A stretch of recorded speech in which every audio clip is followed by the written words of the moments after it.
Hello everyone and welcome back to another AFL Fantasy Fanatics video on the channel. It is Wednesday and it is the first week of the buys and we're going to go through trade talk as we always do on the Wednesday, but 3 trades this week. So for the next 5 weeks we will have 3 trades, which will be very nice, particularly for me that needs to get a few of these rookies still off the ground and can get rid of some of those scores at the bottom in best 18. So for people, first year fantasy players, it is for the next 5 weeks, you guys, everyone has 3 trades a week and only your best 18 scores count. So it's very similar to what happened early in the year, except we got the extra trade a week, which is absolutely fantastic.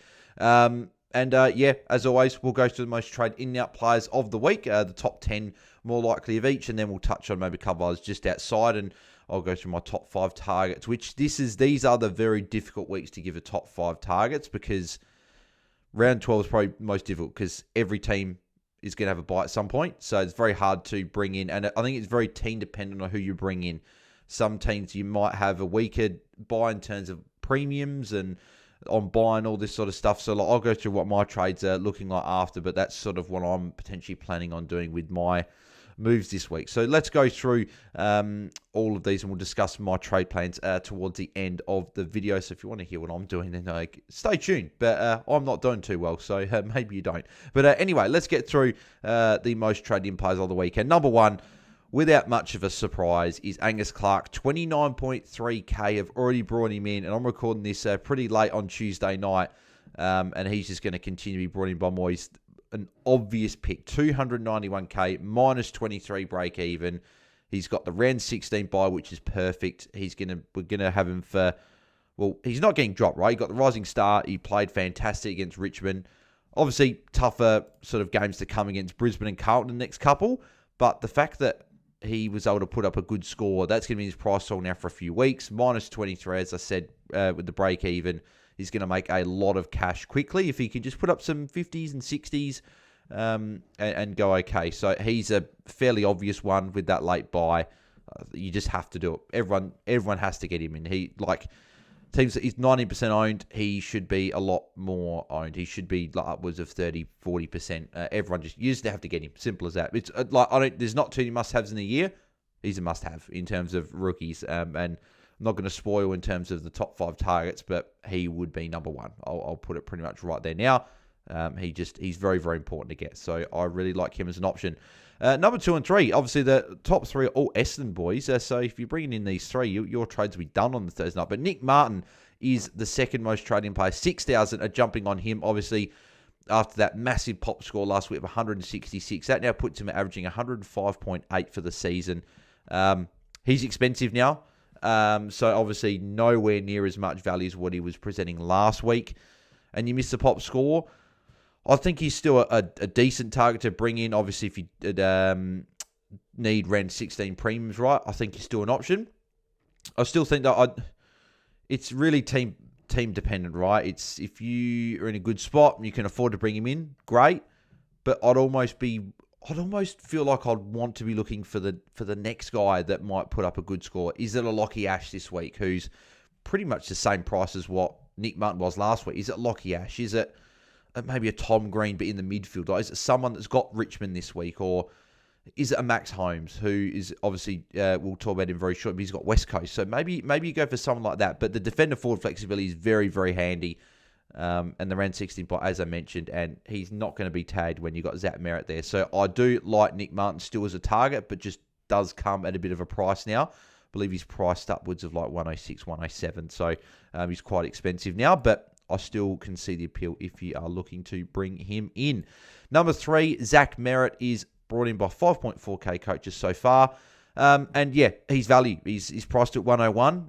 He's a perennial 110 averaging player, and he's done that for as long as I can remember pretty much. So I think he is a solid option. I guess the only flag I've got with Merrett, I flagged it a little bit last week.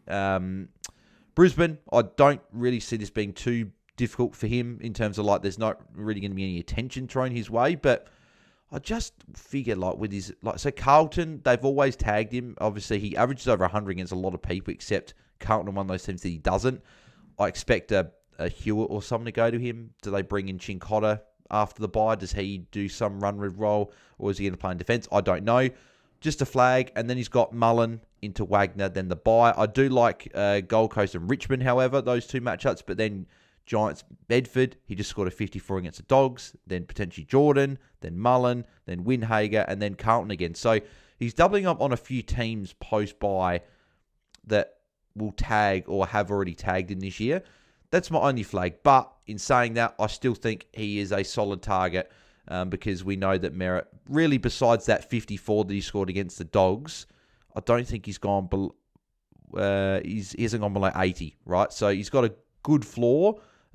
He does put up one really bad score a season, and that has been. So hopefully he is solid for the rest of the way home, and he's got as big a ceiling as anyone out there. So Zack Merrett, I think, is a solid target. Just a slight flag in terms of some attention that might be coming his way potentially after this week.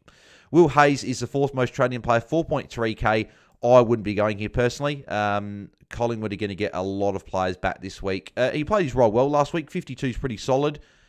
But with those guys come back, I think Will Hayes will unfortunately make way. So I wouldn't be looking at him. If he's named, I'd still be very nervous just because any week I don't see his job security being as good long-term. Whereas an Angus Clark has got good job security for at least the short term, the way he played. And I think even could even be in the team for the rest of the season the way he played. So he was really good. So he'd be definitely the guy I'm looking at. Will Hayes, not as much. I think there are other options in terms of rookies. There's another forward option that I'm not sure how many people are bringing him in, but could be an option. Max Holmes, number 5 most traded in player for the week. 916k, really good price for Max Holmes, priced in the low 90s. Good break even. And now this is the 3 games coming up that I was targeting and bringing him in a couple of weeks ago. So he goes West Coast, Gold Coast, Essendon. Really good matchups to come the next 3. And then Brisbane, and again, they don't tag. Then the bye. Then he goes Richmond straight after the bye. So his run for the remainder of the year is really, really nice. Obviously plays Richmond twice, plays Essendon twice, plays West Coast, North Melbourne, St Kilda. It's just such a good run for the remainder of the year. So Max Holmes, I think, is a great target at 916k. And if you don't have him, he'd be one of my, I guess, top guys that I like this week. As is Chad Warner, who's the 6th most traded in player, 4.1k, jumping on him. Now, the big appeal for Chad Warner, so he's obviously not as much value as what he was at the beginning of this, like a couple of weeks ago, when a lot of people were bringing him in. I'm just trying to think when the week was. I think people were targeting him. Was it around the Carlton game? Oh, no, sorry, I was meant to go here. Was it the Carlton game that I think people were targeting him for? Yeah, because it was after the Giants game. So I think it was around the Essendon game, potentially, that people were looking at him. But particularly the last 2 weeks, he's put up some really good scores back-to-back. And if you look at his scores, right, he got subbed out against North Melbourne. Like, that would have been maybe a 70, potentially. But really, besides that North Melbourne game, he had a 66 against Brisbane. But he's been pretty consistent over 80 most weeks. Obviously, tough matchup against Port. Didn't score great there. But more often than not, he's actually putting up okay scores. So his floor isn't as bad. And when Heaney's playing the way he has done the last couple of weeks, I think he will be the guy that people go to. His run coming up is pretty nice. I like it up until about round 19. So obviously Adelaide, Richmond, really good before the bye. Port, the way they're going, I think they're a completely different team than what they were early in the year, even just this year in general. And then Bulldogs, Freo, St Kilda, North Melbourne, I like. And then obviously gets a little bit trickier with Giants. But then he's got Essendon, Brisbane, Geelong, West Coast. It's actually pretty nice. Like Brisbane's tough, Giants is tough. But that's obviously the Battle of the Bridge. So like that'll be obviously may want to be up and about for that game. And then maybe Dogs and Port. But rest of that is actually pretty nice. So I actually like him rest of season, particularly as a forward, right? Because he's a forward, I like him more. And I don't know if I actually said that the big appeal is before, but the big appeal is he's the only forward premium with the round 14 bye. We're not looking at any other players from that bye. So the other teams on that bye is obviously Collingwood, Sydney, Richmond, and Gold Coast. There's no Collingwood premium forwards we're looking at. There's no Gold Coast premium forwards we're looking at, and there's no other Sydney forward primos we're looking at, and then there's no Collingwood forward primos. I think I've got them, but there's no other forward primos besides Chad Warner. So I think he's actually a really nice buy play. And you can chuck him there in your forward line, and he will obviously miss that week, but I think you'll be fine there, obviously, because he's the only forward you'd have on that bye. So really like him as an option. Jack Sinclair is at number 7, 3,000 jumping on him. So a lot of people jumping on those first 6, over 4,000 for each of those 6. And the next is Sinclair. Really, really like Sinclair as an option still. I know he's not as cheap as what he was a couple of weeks ago. I was probably a little bit skeptical in terms of for last couple of weeks, but because you look at it here and he goes, well, he's turned up only 3 games, but take out that he had those 2 poor games against Bulldogs and then Freo with the 78-61, but outside of those 2, he hadn't gone below 90. So he had 2 really poor games, but besides that, has been really consistent and just getting over 90 pretty much every week. 139, 119 his last 2. Melbourne's also another good matchup there. And again, his run for the remainder of the year is really good. I think if you don't have him, you need him, I think, by round 19. Because this Geelong, Melbourne, North Melbourne, Richmond, Essendon run to finish the year. And then, obviously, Giants are trickier. But those other games, you're going to want him for. So I'm looking at bringing him in either this week or potentially just after the bye. But I think he's someone that we're going to want to bring into our team. So Jack Sinclair, really like him as an option. And he's got that really good buy of that in round 13 if you don't already have a few of those guys already on the bye.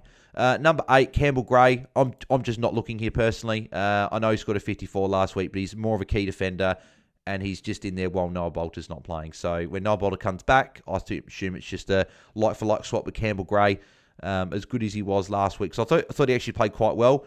I'm just not looking there as well. And Giants and Sydney next 2 is pretty tough for particularly a key defender. So I wouldn't be looking at Campbell Gray there, unfortunately. And then number 9, Kysaiah Pickett. So 2.8k jumping on him, I wouldn't be going here. He's been really, really good, right? He's priced at 889k now. He's expensive. I know he just dropped to 126. What's his other scores been like? 101, 107, 60. He dropped those back-to-back 60s. He's been really, really good outside of that. He's playing a little bit more mid-time than what he has been doing. Again, hindsight, if you jumped on him earlier, maybe after that 118, okay, yes, you would have got 2 bad scores in a row, particularly against Richmond and West Coast was surprising. But since then, he's just been really good. And tough matchups. Hawthorn, Brisbane, Sydney are all tough matchups. And he's had, 4 shots, 6 shots, 9 shots on goal in the last 3 weeks. He's just in some unbelievable form. One of the best players in the comp in terms of form at the moment. I can't do it now. Not priced at that now. Again, as I said, hindsight, if we knew he's going to do that, great, would have been a great pick. But I don't think you're jumping on him now. I think he's just too expensive, and he's still going to be up and down. I know he's been great, but he's still going to be up and down. So I wouldn't be looking there personally. And then Keidean Coleman is at number 10. And I'm a bit nervous about this one as well. He played 1 game, looked good, 73 from limited game time, but then pulled up really sore and missed the game. And Brisbane are in a really good position where they don't need to play him week after week after week. And when we're bringing in guys cheap and a value, we want them to be in the team for consecutive weeks, pumping out decent scores, making cash to then move them on at their bye when it comes. And he's got the great bye, round 16. It's just the fact that he's going to be managed through his period. Okay, maybe he plays 2 or 3 weeks in a row, but then maybe he gets a rest. Maybe he plays 2 weeks, then gets a rest, then has another week or 2, and then has the bye. So he might play here and here, might rest the Giants game, might play Geelong game, then rest again. So I don't really feel comfortable launching into it. If teams were in a really good spot and maybe they had they could take a risk and maybe go him as like a D7 and go, if training was your D7 and you maybe take a little bit of cash and get Keidean Coleman, then that risk is sort of not as big anymore. But I still think I'm nervous going there. I'd have to see a pretty big score, like a 100-plus score, or maybe a 90-plus score to be a lot more interested. But for now, I'm letting it go just in terms of then I don't need to rush him. So I'm probably not looking there. They're the 10 most trade-in players. So you can see, like, obviously, with the 3 trades a week, a lot more trades being made.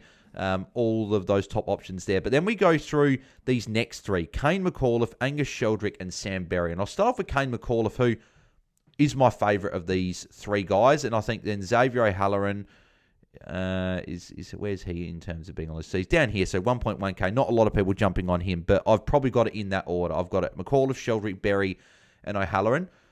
I've got McAuliffe at number 1 because we've seen this now from him in back-to-back weeks. 94 last week, again, against Essendon, so good matchup there. But then 86 the week before, and then I know 53 against West Coast. So he's had 3 really good matchups, but the role is there. He's getting tackles. He's getting some marks as well. And Thompson Dow's out for a while now, and also Sam Lawler. So there's two guys that would have been ahead of him. He's now sort of more entrenched into that best 22. He hasn't been the sub in either of these 3 weeks anyway, but I think that it's even more solidified the fact that he's going to be in that 22 and not be the sub. Break even a 3. If he gets an average of 70s or 80s from him for the next couple of weeks, he'll make a decent amount of money. So I'm just having a look here in terms of what he's actually priced at, because I'm really keen to know what his price at figure is. So I'm just quickly going on to the Merez Magic website while sort of we chat here. But I just think it's a decent play. If he had the round 15 or 16 bye, it would be perfect. The round 14 bye does throw a little spanner in terms of if you only get him for a couple of weeks and then he's on the bye. So it would be that case where if he was scoring really well, you could hold him as like your M8 for the final 2 bye weeks, and then he's your upgrade in round either 16 or even round 17. And that's how you could look at it there. So I'm just getting here. So McAuliffe, who's 521, so he is priced at 53, right? So if you can see him going 75, 80, you're getting well over 20 points of upside, right? Which I think is a pretty good pick. He's averaging 77.7, so you'd say he's 22 points unders. So, and he's got the ability to go more, right? Tougher matchups, maybe it means he gets more tackles. But he also does play for Richmond, which are obviously they're not a high-scoring fantasy team. So I like him as a play, especially from if you've got some DPP, going a trainer down to him. Obviously, Rosie's in the midfield. A lot of people can swing him back. If you've got some DPP or even going like a Finn O'Sullivan slightly up or someone like that, going them to McAuliffe to make some cash for the next couple of weeks, I think could be a creative way of getting some cash gen, obviously with the lack of rookies coming through, really, besides Angus Clark. Angus Sheldrick in a similar boat as well. I think he's got the highest scoring pedigree, but he's more of a sub risk than what Kane McAuliffe is. So obviously he was sub in, he was subbed out, I think it was in round 0. Then he was sub in round 2, sub in round 4, sub in round 5, sub in round 8, sub in round 9. And then last 2 weeks he hasn't been sub and has gone 83 and 86. And we know he's a good scorer when he comes on, right? So he scored obviously 12 in... probably not going to count these two because they weren't too great, but really 51 in 24% game time, 65 in 38% game time, 19 in 14%, obviously that's whatever, 51 in 33% game time, and then gone 83 and then 86. Obviously the worry is that Mills obviously suspended this week, but he's obviously come back. His CBA's dropped, I think, to 38%, but he does have Adelaide, then Richmond, then obviously the bye. I wonder if you could go... Can you go both McAuliffe and Sheldrick? That's probably the question. I think if you've got like your Bice or a few of these other guys, maybe like a Ned Long, you probably can't because you're probably looking at trading those guys on the bye. So if you don't have a lot of round 14 guys, I feel like if you want to get really aggressive to make cash, 2's probably the max I would go. But you'd almost want to go different bye weeks, which is where Sam Berry also comes into the equation. So he's priced even cheaper. So he's 400. So Angus Sheldrick, so he's priced at 51. Sam Berry is priced at 47. So he's even cheaper. But again, he's got that sub-risk as well. I think that 123 has bought him a few weeks, at least a week in the 22. I think that was the best game I've seen Sam Berry play in his career. I thought he was really, really good. I have been a little bit critical of Sam Berry as a Crows fan. Obviously, I like to see all the Crows players doing well. And when they're not, I obviously get critical of them there. And I was critical of Sam Berry. But he's come in this year and he's done really well. His disposal was a lot better than what it has been in the past. And I think that he's someone that, when given the opportunity, can score well. So like he scored 34 in just over a quarter, 33 in just over a quarter, and 28 just over a quarter, right? The 10 in, about a quarter or just over, not great. But the last 4 scores, he's had an impact when he's come on. And last week had the 6 marks, 9 tackles, 26 touches, kicked a goal, and his most well-rounded game I've seen him play. I guess, as I said, the risk in terms of him is the sub, same with Sheldrick, and then McAuliffe obviously is the one I think that's least likely to get the subs. That's why I think I've got him at 1, Sheldrick 2, Berry 3, and I've got O'Halloran at 4 just because Kelly could be back as soon as this week. They've got other guys come back. I don't think that's going to be a role that sticks long term. Okay, he might have some CBAs, but McAuliffe's going to be a midfielder. And Sheldrick's going to get at least some CBAs, but we know he's a natural scorer. And Berry will get a fair few CBAs as well. So that's why I like those 3 more. But I'd probably have him in that order personally, just talking about those three. A few other options here. Tom Stewart, I don't mind. I'm probably not as keen to go there as what I was probably last Thursday, just because a few other options have presented themselves, like a McAuliffe, Sheldrick, Berry, to make some cash. And because I've ridden the whole, not roller coaster, it's just the whole just downhill, just poor scores, injuries. Had one really good week of the 108, really. The 95, again, injured, played but didn't look amazing. Didn't look good at all. Injured again, missed weeks, and then came back last week and probably looked almost the best he has all year. But you still could see that he wasn't 100% the Tom Stewart we know. Doesn't have the same role anymore. I'm probably not looking at it as much anymore. But I think for people that are strapped for cash and they're looking for a defender, I think that he's someone that you could look at doing. I think I'd probably prefer him over Coleman. And that's purely just because I think, at least if Stewart's playing, I think he'll play the next 4 weeks and then have his bye. Whereas I think Keidean Coleman could have a rest even in between his bye, coming off a long layoff. But again, both these guys have got risks. So I don't know if I'm launching into either at the moment. But Stewart has been someone that I have considered at times. But at the moment, he's probably not in my plans. Zorko, Nasai, great targets. Obviously, both near the top of the line. So if you can get one of those guys, I like. Obviously, depending on buy structure. Jackson, Jordy obviously jumped on him last week and was pretty keen. I think not Gold Coast. I think Freo look a better team with him as the number one ruck. So it's just, obviously, it's a week-to-week proposition, right? Does Darcy come in at any point? That's the risk. I wouldn't jump on him now. He's got Gold Coast and the bye. If Darcy's not named post-buy, you could potentially then look at it. But for now, I'm leaving it at the moment. I'll look maybe after his buy. Jordan Dawson, if you've got the cash and you can spend it, he's looking fantastic. So, if you want to grab him, do that.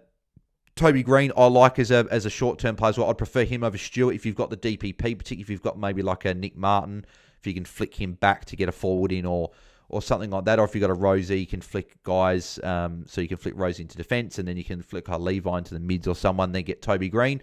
Richmond this week, you could get that instant sugar hit. If he were to ton up, he'd be near 800k even after a week. If he's playing more of a midfield role, at least in the short term, I think that could be a little sort of way to get some money and then upgrade him later on. And he's been someone that I've considered definitely a fair bit this week, so I don't mind him. Gorn, he's been great, right? But you can't 1.7k jumping on him, right? But you can't spend that $1.223 million, right? That's just way too expensive. And I know the people jumping on him are probably just sidewaysing from a Tristan Cherry, just to get that extra number this week, but I just don't think you can do it. So he's currently priced at 125. Owners have gone, obviously he's been smashing it, right? I think owners have gone and more looking at potentially cashing down in an aggressive play in the sort of maybe anticipating he drops down a bit. But the way he's playing at the moment, you can't trade him if you own him. And I don't think you can trade into him. You got to look for the next guy that's going to go on a good run. As good as Max Gorn's been, I wouldn't be trading him in. Myers is a good option. Anderson, good option. Zach Johnson, also another rookie. I'd prefer him over like a Campbell Gray and a Lewis Hayes, even though he hasn't played yet. I think he'll get a decent run as well. Ash, obviously, Jordy's pretty keen on there as well. And then Keidean was the last one I was going to touch on here. So he is priced below 400k at 351. He has had a few injuries this year to deal with. He's been subbed out on a fair few occasions. So 4, 14, 23, 43, 19. So that was his first score over 50 for the year. Looked, again, the best that he has all season. Obviously, he's not going to be a high scorer, right? But he's someone that rookie priced. He's best 22. Not going to be the sub. There's no risk of that. He could be subbed out, obviously, right? But at the moment, he's dropped nearly over 260k this year. So I think he's probably the second best rookie behind Angus Clark. He's a bit more expensive, but there's no real job security issues. His break-even's 29, so you arguably could have one more look. I still think you can jump on him next week. That's totally fine. If we don't have as many rookies, but maybe you wait and see. You see how Zach Johnson goes. You see how some of these other guys go. And if they fail, you can bring in Keidean next week. Because I think unless he was to go 90 plus, he's still going to be at an affordable price. But he does have Essendon, so I wouldn't be shocked if he kicked his first goal of the year and kicked a couple. and made some good cash. So they're the most traded in players and a fair few good options there. Hopefully I covered at least a couple that you guys are interested in there. We'll go to the most traded out players of the week. Very rarely do you see a player being traded in, but then 0 people trading him out. So good to see no one's trading Angus Clark out this week. Why is this not sorting? I'm not sure why it's not sorting by the most traded out. So we'll just wait while my computer decides to fix itself. Or maybe we might have to do a bit of a refresh here of the page. See if that works, because I haven't had to do this before. Normally it works pretty quickly, but we'll try and see if it works now. Okay, here we go. Let's have a look. It's certainly taking its time.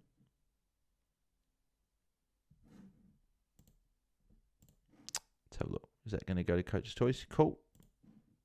Most trade out. Cool. There we go. We're sorted. But yeah, so most trade out. Zack Merrett. It's obviously very unfortunate for him. Obviously doing his hamstring, and he'll be out till after his bye. Sucks for him because he's been really, really good this year and been very close to the best cash cow of the year. Obviously, Levi, Ashcroft, and guys like that are going to be right up there. But he's been absolutely fantastic. But yeah, he's got to go. And probably the most common trade this week will probably be Zack Merrett down to an Angus Clark, and then you can put that on top of a trainer, or vice versa, trainer down and Zack Merrett up. You've got both of them. But yeah, Zack Merrett can go, obviously, with the injury. Luke Trainer can go, and I think this decision potentially could be made for us if you've got him. I think there's a chance he gets rested this week. He has been fairly banged up over the last couple of weeks, so I think there's a chance he does get rested. But even still, break-even's over 80 now. He played forward. Whether that continues or not, he wasn't very good as being a forward, to be honest, so hopefully it goes back to half-back, but he can still go. He's got a couple of tough matchups. He can go for sure. Caleb Daniels is a really interesting one. So 6,500 have jumped off him. So obviously they're the most common 3 outs. Caleb Daniel is very, very interesting in terms of you trade him out. So he scored a 94 and looked better than what he has in the last few weeks. I think it's still completely fine to trade, right? He's not going to be a top 6, but he's averaging 88 for the year. I think he's still within 10 points of the top 6. So it means you probably don't have to trade him, because he's one of those guys that is, if he was your F6 at the end of the buys, I don't think you'd be too disappointed in terms of, I don't think there's like a multitude of options scoring 10, 15 points more than him, right? So I think if Sheezel particularly is playing more forward, I think Caleb Daniels, someone's going to benefit from that and can be a hold. Am I going to trade him this week? He is in the sort of potential of me trading out. It's probably looking at him or Ryan Marrick or someone like that potentially out for me this week. So Caleb Daniel is someone that I think you can move on, but I also think that you can easily hold as well. I think he's one of those guys. I think a couple weeks ago we were probably saying, yep, he's got to go. But I think the better score, I think the way that with some injuries to like McRae and Horne-Francis, there's not a huge amount of forwards we're looking to bring in at the moment. Maybe a Warner's probably one you're looking at, and a couple of others. But yeah, I think besides that, I think you can probably hold, but you can also trade. Lawler, yep, he unfortunately has to go as well. He obviously did his hamstring as well in that same game. So, yeah, he's been really good for us this year. Obviously dropped the 20K on the weekend, but he had the 80-odd before. But 560K, made over 200K for us. If you started him and you've still got him, he's been a good cash cow, but he has to go. Cooper Simpson, unfortunately, was the other one. So a few of these rookies got injured, and I know a lot of people did have all 3 of these guys. But Simpson, shoulder very early in the game. He's going to be out for, I think, was 10 weeks, I think I saw on the injury report. So if you can trade him to an Angus Clark through some DPP, or if you can even go him up to maybe one of those like McAuliffes or whatever and get a bit creative in terms of cash gen, I think there's some good moves. Even going a Simpson across to a Loman, which you won't need maybe 40K or so to do that. I think that's another good play. But I think Simpson can go. He's over 300K. You might be able to do something with him, but he's obviously not as expensive as probably what you'd like to do a move. But he can go. He's going to be out for a long time. Jack McRae. So again, he's an interesting one. So he's obviously not going to play this week, and then he's got his bye, and he's listed as 1 to 2 weeks. So he should be back post the bye. So I guess it depends. Can you hold him? Have you got enough players this week? I think he can still go. But again, I think there's also an argument where you could hold him, because I think he'll come back and he'll go back into that same role that he was. and he'll be fine. Just depends if sort of where your team sits. But I think a lot of teams you can trade. But I think if you still got him, I think you could also hold because he could be a pod for you. But you have to be in a decent spot. And if you can sort of work around him, I think he could be a hold. Harry Sheezel is next. So we've already gone through sort of the top 7. So he's up number 7 at the moment. 3.2k jumping off of Shees. So 81 on the weekend. Played forward. And it wasn't the mid-forward role that we saw back end of last year. This was a forward role. Only 2 CBAs for the game, and they were both in last quarter. Role was stinky. Score was stinky. And I'm not sure what to make of him moving forward. He's expensive. He's over $1 million. I think he's 1.036 or something. I think I remember sort of looking at before. I think if he had a hard run after his bye, I would then be a lot more interested in trading. But he's got West Coast after his bye. Then he goes Freo, Carlton, Hawthorn, Bulldogs, Melbourne. Carlton is okay. He's had a pretty good history against them, obviously, in his career. Hawthorn's tough. He is down at Pig Park, though. Dogs is tough. Melbourne's good. I'm still leaning towards holding because this is Harry Sheezel. This isn't just some guy that's had a good year, but then a role change. It's like this Harry Sheezel. The way that North played, particularly in that last quarter as well, I think they were very bad. And in the games where Sheezel did play at halfback, I thought North actually looked pretty good. So obviously the game against Essendon, when he went back behind the ball, they looked really good. I think against Port, they were in the game for a lot of it, and that was, I think, due to Sheezel being behind the ball. Brisbane played in defence as well, looked good. Obviously didn't have a huge score, was looking good for a lot of the game. Richmond played a bit more up the ground, had a bit of impact, but besides those tackles, that's what saved him. And then 81 the weekend. So 20 touches each the last 2 weeks, I don't love. I think that there is definitely, though, an argument to trade. He's expensive. You could even go him down to Caldwell, right? Caldwell, just for example, right? You make nearly 100k. You go to a Noah Anderson, you make yourself 70, 80k, right? There's options there, like Chad Warner, you make over 100k if you want to go there. You can go him down to someone and make some money and get a little bit creative. And I know some coaches will look to potentially do that. And I think it's interesting. Sort of where people may be contemplating, do you go Sheezel out or do you go Daniel out? And probably 2 weeks ago, you would have been like, you kidding? Like, lost your mind? But I think it's a conversation. I think it is. I think there's a lot more defenders that can put up scores. And if if you can put Rosie into defence and go into a midfielder, I think there's a lot more mids that can score better if Sheezel's going to be in this role. But his role does change week to week. We've seen that even this year. I'm probably holding for the time being. If he was to play forward post-bye again against West Coast, then maybe I might even think about it then. But I guess then he's not on bye. You're then training a guy that's going to play for the rest of the byes for you, so it's a bit tough. So this is probably the week to do it. It's a high-risk, high-reward one. It can go... I think it's going to go 1-2. He's going to play forward. He's going to average about 90, and you've won. Or he's going to go back to defence, put up a big score, and then you're sort of not looking as good. But I think West Coast is a good enough matchup. I'm holding at this moment. But I know a few people are keen to trade. So quite long on Harry Sheezel there. But yeah, a few people looking at trading this week. Horn France at number 8. Yep. I think he could still go. I know that there's a potential chance he's back next week. But I still think even in a few games while he's back, he's going to play a fair bit forward in those first couple of weeks. Break-in's 150. He's going to be below 800k, I'd imagine. Might even get towards 750 if he puts up a couple of low scores first couple of weeks back. Then you can straight swap him for, like, the thing I'm actually eyeing off is in round 16, the Carlton fixture here. You could essentially sideways Levi Ashcroft or make money from Levi Ashcroft to Jason Horne-Francis, which is something I'm looking at. Run back half the year is pretty nice there as well. So I'm looking at him as a trade-in target. And you could hold in some circumstances. You've got other issues, but I still think if you want to, I think you can still trade because of the high break-even and probably the role first week or two when he's back. Finn O'Sullivan, yeah, he can go. He's obviously hasn't scored anything over 50. First score on the weekend, that was his score on the weekend, 55. That was his career high. So for me, I think he can go. He's essentially like a brown dot. He's not going to count towards your best 18. He's not going to make a huge amount more cash. He's on bye. He can go. Connor Stone can go. Red dot, unless he were to come in this week, it'd be very handy, I think, for a lot of us if he came in against Richmond. Really good matchup there. Breaking a 25. It would be very handy if he does. I don't think he will. So I think he can go. And then I think, is that the top 10? Yes, top 10. Then you got Sadu Hawley can go. Hamstring injuries out for a few more weeks still. He can go. Riley Bice, I'm actually pretty keen to hold on to. So he's got Adelaide and Richmond, who are both really good matchups, particularly for designated kickers. And I think that Richmond matchup in the buys, that could be a game where he actually does ton up and counts towards your best 18. So I'm actually looking at holding. His break-even's not too bad. I'll probably offload at his buy. Again, if you're in a position, though, you're in a great spot. I think he can go. He's made a lot of cash for us, and you can sort of take that money and run. But I'm probably more of a fan of holding.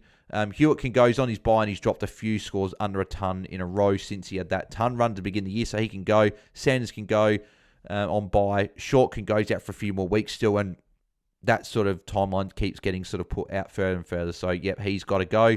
Hall can go. Cash him in. He obviously had a poor score on the weekend. Big X, you're just not trading him. There was over 2,000 coaches trading him out. You can't trade Big X out. You definitely can't. Davidson go on buy, cash him in. He's been a really good rookie for us. Cleary, bit similar bias, probably looking at holding and hoping he could pop a score next week against Richmond or even this week against Adelaide. But again, if you're in a good spot, him down to a Loman, him down to one of those guys, I think it makes a bit of sense. So you can do that. Frazier goes on by. Simpkin can go. Carroll can go. Hayes, Callahan, both obviously injured. They can both go. De Koning can go as well. I think he's a premium on buy that I'd be happy to trade. And Garcia, who was dropped, unless he was to come back, I think he's still fine to trade as well. So let's go through my top 5 targets of the week. Am I going to have to refresh again to get the most traded in? I reckon I am. I don't know why it's... Actually, no, hang on. Why don't we try this? Why don't we try going back to general stats and see if that works? Or is it just extremely slow? I reckon it's just extremely slow. I'm just going to have to refresh again. But I'll go through my top 5 targets while this refreshes anyway. But at number 1, I've got Angus Clark. Probably not really much of a surprise that he is at number 1. Such a low break-even. We haven't had a player have this low break-even for a fair number of weeks now. Decent job security moving forward as well with that good score. Rising star. He's looking really good. So he is my number 1 target. Here we go. Just getting sort by most trade in. This should work. Yeah, cool. There we go. Coming in number 2. This is where it... Really, I think it's Angus Clark. And then everyone else is whatever fits your buy structure. So I think there's a lot of options that coaches can consider to bring into their sides. So this is going to be really hard to sort of... I'm going to say like 2, 3, 4, 5, but this isn't really in order, right? This is just if they fit your structure, I think they're a good option. So I'm going to go through a couple here. So Max Holmes, really like him. Good price, good matchups to come. Ran 16 buy. He's cheap, got a good run the rest of the year. I think he's going to be pretty close to a top 6 defender. I really like him. Chad Warner, really like him as well. The only premium forward on that round 14 buy. I think he's really handy for buys. I'm a big fan of him. Jack Sinclair, like him. He's still a little bit of value there. Good run, good buy as well if he suits your buy structure. And yeah, I just think we're going to need Sinclair at some point. So they would be the 3 that I'm pretty keen on that show a little bit of value. And then to round out the 5...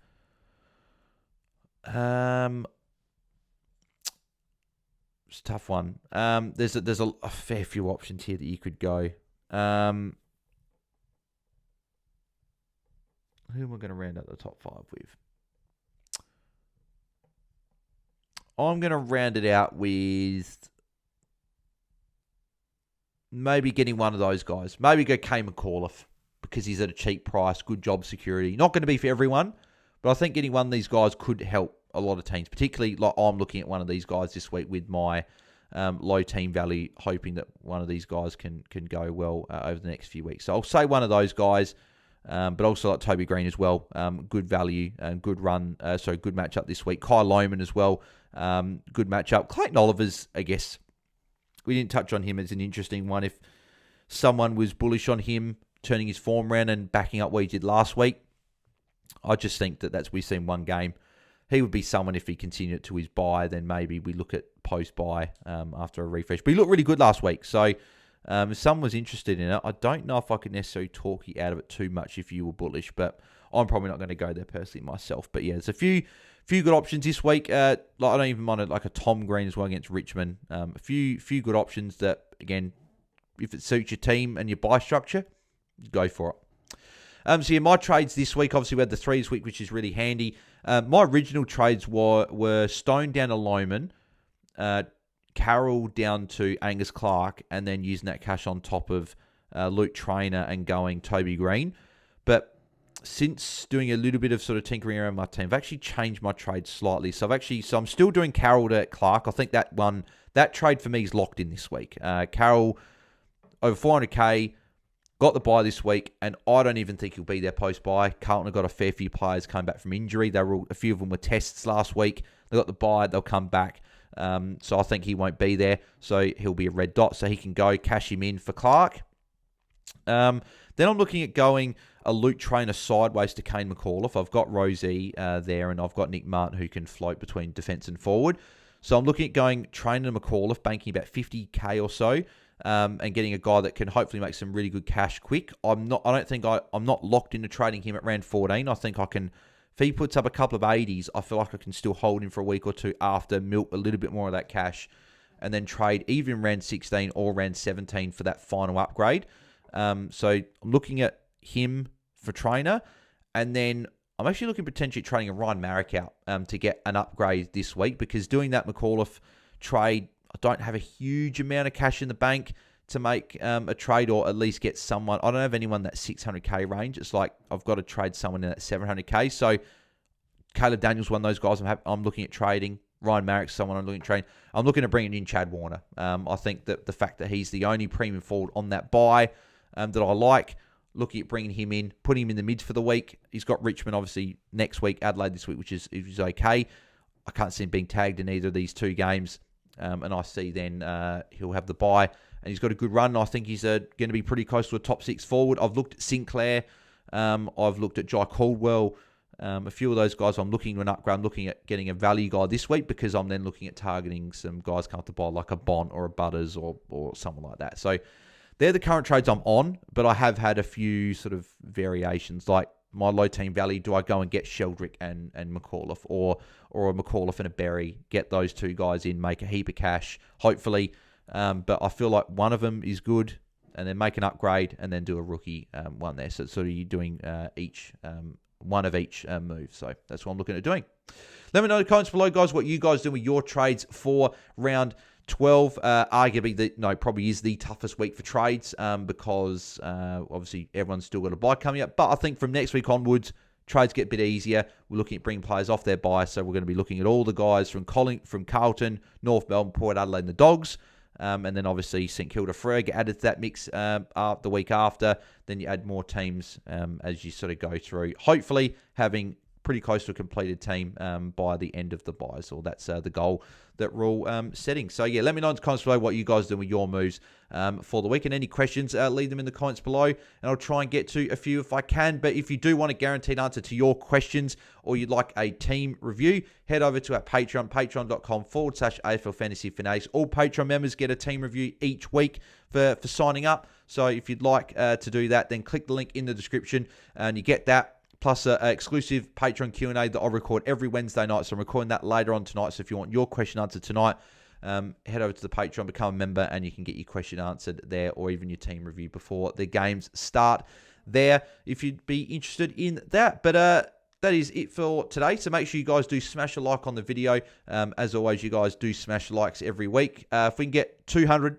on the video, that would be fantastic. That's like, 1 in 20 people essentially that watch the video. So if you can be one of those people that do smash a like, it is a small step that helps us a whole bunch on the channel, and it really does mean a lot. So if you can do that, that'd be fantastic. And also do subscribe to our YouTube channel if you haven't already. We are 113 subscribers away as of the time recording, away from 4,000. So we are getting pretty close to that big goal that we had at the beginning of the year as well. And we're not even halfway. Well, we're pretty much at the halfway point of the year. So you guys have been fantastic this year with your support, and very much appreciate it. So if you haven't subscribed yet, make sure you do. There's content daily on the channel, so make sure you subscribe and get involved in all of the fun. So I'll be back probably very shortly from when this video uploads, with Tom doing a game day squad preview, going through all the games, And then we have got, obviously, tomorrow captains. And then we've got a watch-along tomorrow night. So doing the watch-along for the Brisbane and Essendon game. And then we'll have another watch-along potentially Friday or Saturday. Hopefully get one in there as well. But also pre-lockout chat, 6 p.m. Eastern, 4 p.m. Perth time on Friday afternoon, answering your questions ahead of Friday night footy and of the first of the bye week. So, as I said, thanks everyone for tuning in. I'll catch you guys in the next one. So, thanks everyone. Catch you then. See ya.